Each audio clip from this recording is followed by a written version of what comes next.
What's up guys, it's Nacho here, welcome to the Football Impact. Hey, this is me, or does Piers Morgan think he's from Scotland? Crazy, right? And kids say the funniest things. What'd you get, dude? I got a boner. Oh, cool.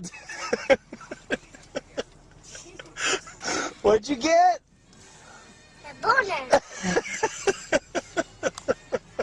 What's so funny? Okay, don't shoot it at your mom, alright? That's my job. Oh god, I love that kid. We're gonna start off with Liverpool, who pretty much are just running riot right now. Their form is sky high. There's no team in the country that can beat this team after their convincing win in the Champions League against PSG. Quite convincing, even though they should have won the game more than 3-2. Played Southampton, pretty much a team that they sell all the best players to Liverpool. Hello? That's not funny!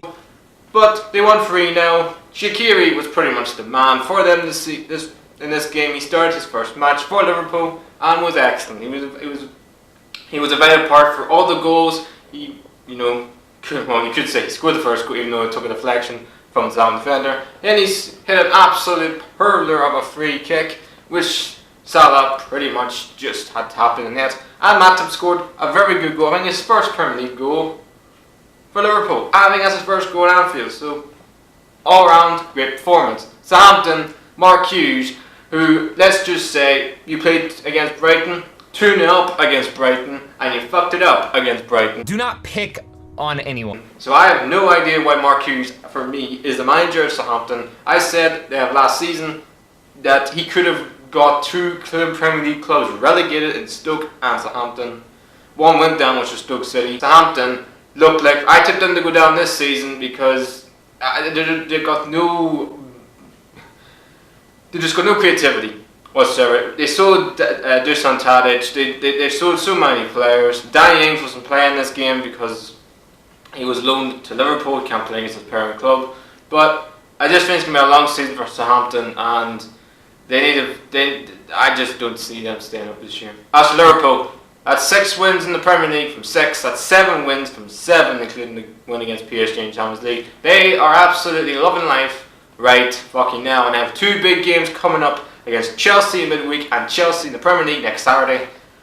Well, we're going to really see what this Liverpool team really are made of when they play against Chelsea twice in 1 week. Now head to France, where we're going to talk about Lyon's incredible 4-2 win against Marseille. Marseille, well, this is what we're going to see with Marseille this season. You know, if they go to Lyon and beat Lyon and put on a good performance like they did against Monaco, then they are real challengers for the Champions League places this season. Yeah, right. Well, they didn't do that. They were quite convincingly beaten by Lyon, and Lyon, for me right now, are on such a good run of form. They went to Man City in the Champions League and quite convincingly beat them. And not just beat them, they were the better side. Naby Fekir, who is right now one of the hottest protégés in European football today. You're goddamn right.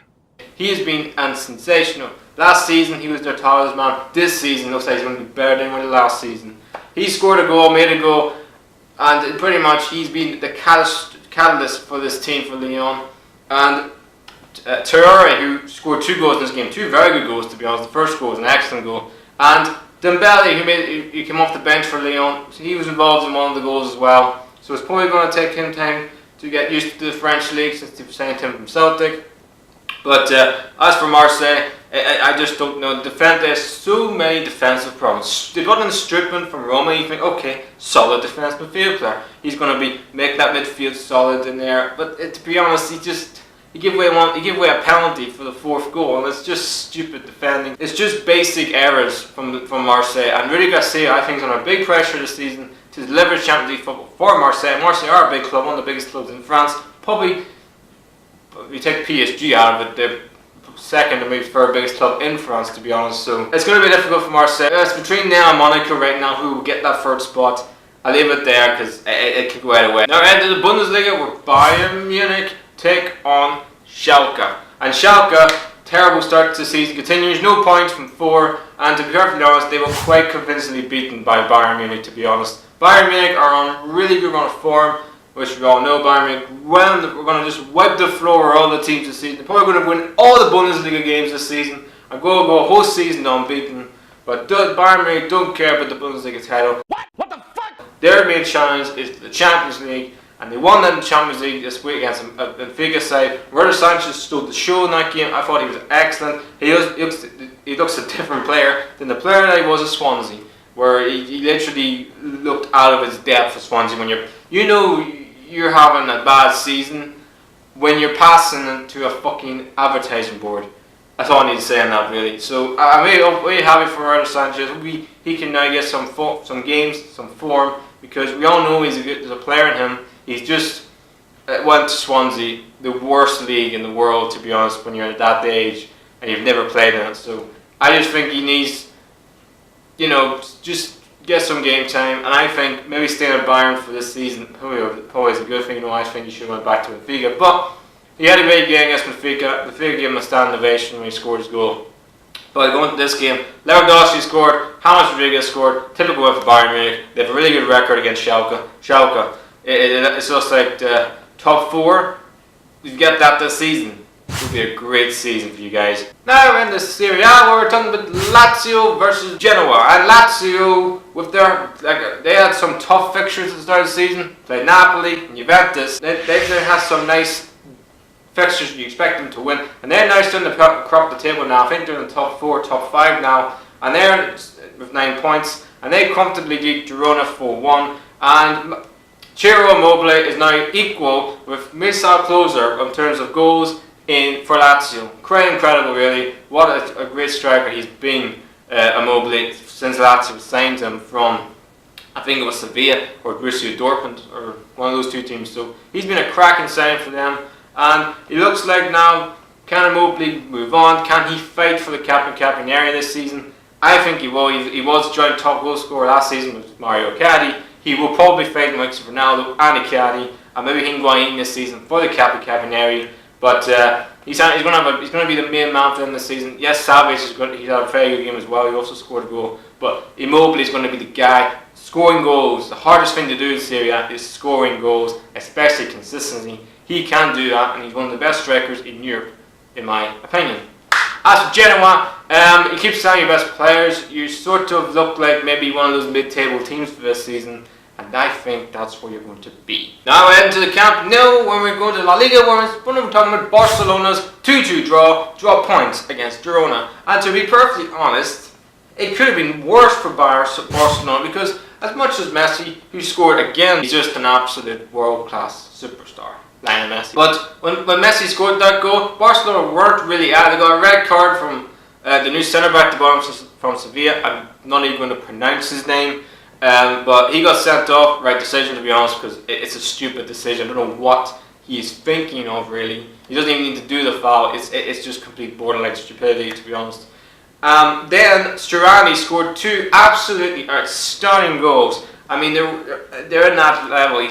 He's really looked like to be a really good signing since from last season. He had an unbelievable season last season for Girona. Yes, he didn't have a great World Cup for Uruguay, even though he was second fiddle to Luis Suarez and Cavani at the World Cup for Uruguay. So he was more like the third choice striker for Uruguay, to be freaking honest. 2 cracking goals, and then a Gerard Piqué equaliser. Just gave him enough in the end, Barcelona, to get a point, but they were not out in this game. Yes, you could say they're down to 10 men, but they did slip up in this game. 2 points dropped. The joint, now I think that puts them joint top with Real Madrid, who won this weekend. So it really is up in the air who will finish in the top 2 places. Atletico Madrid will win this weekend. So do we have a title race on our hands? I hope God we do in La Liga, because I want to see a title race in La Liga. Just like in the Premier League, I want to see a title race. No Man City single-handedly whip the floor with no eyebrows, Neil Warnock. But I want to see a title race this year in La Liga, and yeah, I want to see. I know Barcelona fans probably want one, but their main focus this season, Barcelona, it's Champions League. They haven't won that since 2015. If it means not winning La Liga, Barcelona, I think they'll probably take. And then back to the Premier League, we're talking about Man United versus Wolves. And where do we start with United? Well, Man United, who were in a good run of form, beat Burnley, and they just beat Watford, even though I thought Watford should have draw last weekend. They went to Young Boys. I made Young Boys look. In playing this game, Wolves are a way better team than Young Boys, and a way better team than Burnley. But this season, I look at Man United, I'm not surprised. I'm not surprised Manchester United drew against Wolves. Because to be fucking honest, Man United's home form this season hasn't been great. The games they've won are away from home. They lost to Tottenham at home quite convincingly. Not just they were battered against Tottenham, defensively all over the place. And this game was the same fucking problem, defensive problems again. And yes, Paul Pogba, I mean, he did combine for the goal, and Fred scored his first goal for Manchester United. But instead of me criticising Mourinho, I'm going to criticise a player who I think needs to be criticised. Is Alexis Sanchez. I don't know what's happened to Alexis Sanchez of old when he was at Barcelona and even at Arsenal, because he's like the shadow of the player. Well, he probably doesn't even look like the player. He looks like a ghost of the player that there was, because he doesn't do anything anymore. You mean look at Alexis Sanchez when he was at Arsenal, or even at Indonesia. He goes past players. He's a defender's nightmare, because defenders don't know what he's going to do. Now he's predictable. He just crosses the ball on every single time. Loops crosses him. He doesn't have anything to his game anymore. Alexis Sanchez has become just a bang average player who you just see on a Sunday League team. And that's not being disrespectful to the Sunday League teams. That's a disgrace to him, because he's got so much talent. And the fact that Man United signed him, I mean, he's Man United's highest earner at that club, which even puts him more pathetic. So Alexis Sanchez has to take a big long look at himself in a mirror. If he thinks he's even close to being the player he was, he's nowhere near that. And it does my head in with Alexis Sanchez, because I thought, okay, maybe he didn't have a pre-season. Maybe it took some time to get to Manchester. I understand. That's why I didn't give him the what's the word I'm for? That's why I didn't give him the sort of the argument to talk about last season. Because okay, maybe he needs time. Not them. You have had a lot of games in Manchester United, you've had a pre-season on your belt, and you're still not good enough. And Martial, who I think should at least get some game time, deserves. He scored a goal midweek. His confidence will be oozing. But Mourinho again doesn't put him in the team. Then let you guys in the comments decide that. Who would you rather have in your starting 11? Martial or Alexis Sanchez? I'll leave it to you guys in the comments. But as for Wolves, a great point. They've taken 2 points. They've took 2 points off Manchester United and Manchester City. They're here to stay, Wolves, in the Premier League this season. I said Wolves are going to be one of the teams this season that maybe even the best team to ever come out from the Championship. There's a possibility, yes. Maybe we want to say Newcastle United's entertainers of Kevin Keegan, probably. Maybe I'm just being biased, but I'll probably give that. But Wolves definitely are here to stay. I think they're the best team to come up in the Championship for so many years. This team right now for Wolves, they're going to be real top 10 contenders this season. There's no maybe. I know I predict Wolves. I think I've said them to finish 15 or 16 this season. They're going to finish higher than my prediction. Now heading back to the Bundesliga, we're talking about Hertha Berlin win against Mönchengladbach. They win this game 4-2 and are absolutely loving life in the Bundesliga. Only 2 points behind Bayern Munich now. 10 points, unbeaten so far. I think that's Hertha Berlin's best start to the season for some time now. So they're really on a really good roll. They brought out some really good players in the summer. They brought out their recruitment in the past couple of seasons, Hertha, has been excellent. And they look like a real team that's going to be challenging this season. Maybe they could challenge for the top 4 this year. Maybe my prediction of them being sort of maybe just they don't have the squad for it. Maybe they do. I know it's a long way to go in the season. Yes, we've seen Hannover had a great start to the season last season in the Bundesliga, and we all know they faded because their squad depth wasn't the best and they only just got promoted. But Hertha Berlin, I think, have a decent squad this year, and they look a team that not a lot of teams want to face. And they play Bayern Munich in 2 weeks' time, so that's going to be a game where we really see what Hertha Berlin are really made of this season. But so far they had a great start to the season, 10 points from their first. I think they played 5 or 4 matches, so they're on a really hot streak right now. As for Gladbach, it's just same old problems. Now we're heading back to Serie, and we're talking about Frosinone, new pro club against Juventus. And the one that caught my eye was definitely Ronaldo has had a bigger salary than all the Frosinone players put together. That just puts into perspective where these 2 clubs are. One of them is so far just got promoted and staying in Serie is an achievement. As for Juventus, their main goal is to win the Champions League and dominate Italy yet again. And speaking of Ronaldo, he scored a goal in this game, and Benazzeschi scored the other goal in this game. But I think it ends any hoodoo. Ronaldo doesn't score goals in Serie A. He's now scored 3 goals in 2 games. So Ronaldo looks like to be back to the old Ronaldo of old. And also Benazzeschi scored a really good goal. I thought he had a really good game. He looks like maybe, I know last season they signed him from Fiorentina, but maybe he's sort of now found his feet at Juventus and looks like to be a decent player Juventus have got on their hands. Douglas Costa was suspended for this game. His suspension was only 4 games. I thought that he should have more than that. He should have at least 8 to 10 matches because you can't condone what he did. It's absolutely disgraceful, and for me, he should have a bigger suspension. But it is what it is. At the Italian FA or the Serie A, whoever one does the disciplinary records over there, for me, fucked up. For me, he should have a longer suspension than 4 matches. But Juventus, another win, plus 7 to was it 12 or 15 points or whatever points they got now. So they're running away with the league yet again. We're heading back to La Liga and we're talking about Levante, who got absolutely destroyed 6-2 by Sevilla. And Sevilla, who had a problem last season scoring goals, well, so far that's not the problem this season, because Ben Yedder scored a hat-trick and Andre Silva has scored a goal in this one as well. But Ben Yedder, look, I really like him, I really do. I mean, I think he gets harsh treatment because he's not really the France striker. He obviously didn't get in the World Cup squad, which France won. But then you could say Lacazette didn't get into it, and then you could also say many others. So France have got some hell of talent coming through, and Ben Yedder is another one. He's a decent player. He's not terrible. He's not the greatest player. He's not like an Mbappe or a Griezmann, but he's a typical striker. He will score goals and he will make goals. That's what he is to do in the team. And as for Andre Silva, I'm really happy for him as well, because he looks like he's found his level and found his feet at Sevilla. At AC Milan, looked like big pressure at a massive football club at AC Milan. You see, Sevilla, not the biggest pressure that it was. It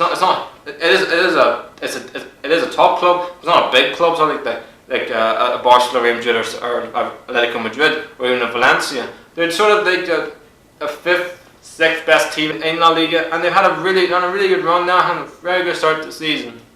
And a comfortable win against Levante. And the last one is Burnley. Get their first win of the season. Went on a rout 4-0. I think that's Burnley's biggest win in the Premier League since I think they got back in the Premier League. So that's a huge win for them. Barnes scored 2 goals.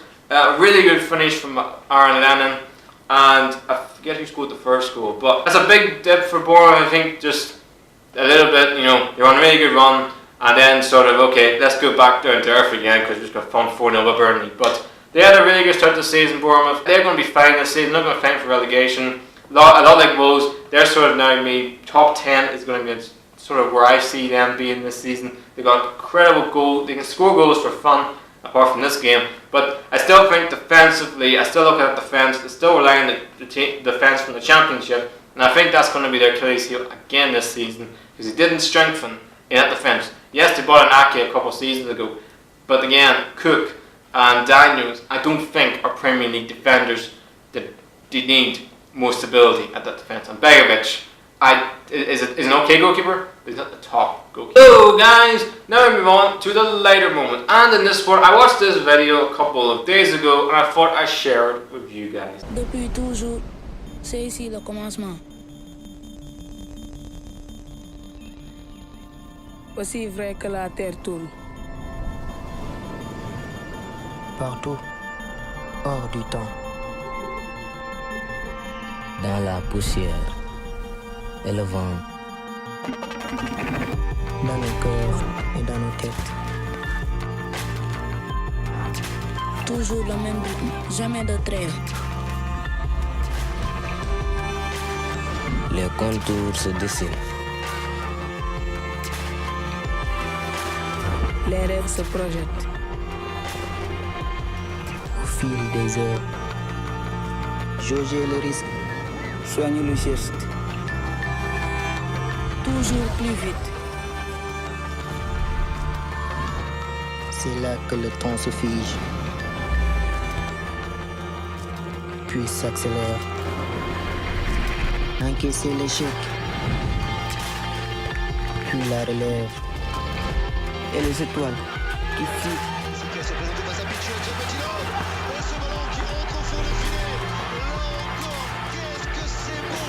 Au bout du souffle, le changement.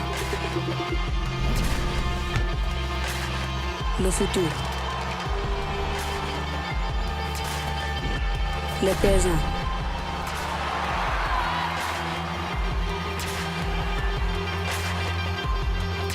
Depuis toujours. Depuis la nuit des temps. Aussi vrai que la terre tourne. C'est ici le commencement. And that's why football is the beautiful game. Anyway guys, that's the end of the football impact for this episode. Hope you guys are having a smashing day. Don't forget to subscribe, and you know what to do. Really subscribe and click on notification bells. You know what you have to do. Anyway, please like, subscribe, the next row is out.